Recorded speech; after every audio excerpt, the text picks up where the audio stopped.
আজকে আমাদের সাথে এমন একজন আছেন যার কাছে আপনারা, তোমরা মেয়েরা সরাসরি আসতে পারো, কথা বলতে পারো তোমাদের যে কোনো ধরনের গাইনোকোলজিক্যাল প্রবলেম নিয়ে।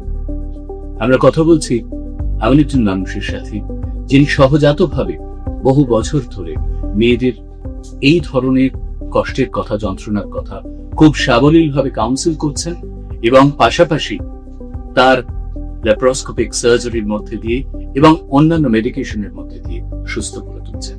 আমাদের সাথে আজকে রয়েছেন doctor Moumita Chakraborty, consultant gynaecologist, obstetrician, laparoscopic surgeon, trained in cosmetic gynecology and special interest in infertility. দীর্ঘ ওনার যাত্রা। আপনাকে স্বাগত এবং নমস্কার আজকের এই অনুষ্ঠানে।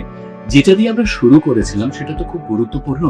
আমাদের সমাজে মেয়েরা অনেক সময় সত্যি সত্যি এমন একটা সিচুয়েশনের মধ্যে থাকে, পড়ে যায়, যেখানে হয়তো সে বলে উঠতে পারে না, পার্টিকুলারলি পিরিয়ডের ব্যথা নিয়ে, তারপরে হরমোনাল ইমব্যালেন্স নিয়ে, গর্ভধারণের সংগ্রাম নিয়ে, এগুলো তারা হয়তো খুব স্বাভাবিকভাবে মেনে নেয়।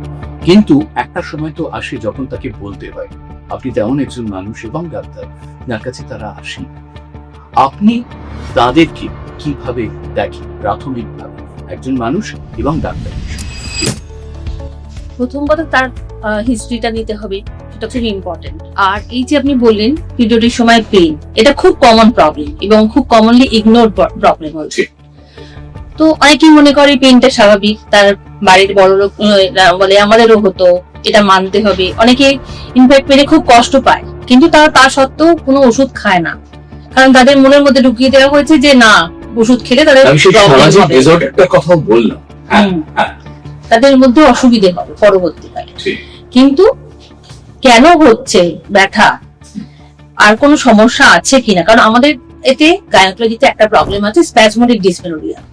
সেটা হয় যতক্ষণ না ব্লাডটা ঠিক মতো বের হচ্ছে ততক্ষণ হতে পারে, এবং ইউজুয়ালি সামান্য মেডিসিন বা হট ব্যাগ এগুলো দিলে কমেও যায়। কিন্তু কিছু কিছু লোকের কিন্তু এতে কমে না, এবং সেই সব পেশেন্ট আরো গুরুতর হয়। এবং এমনও হতে পারে সে সারাক্ষণ বিছানাতেই থাকছে মানে পিরিয়ডের দিনগুলোতে, বা সে তার ইউরিনের সমস্যা হচ্ছে, স্টুল করতে সমস্যা হচ্ছে, বমি হচ্ছে।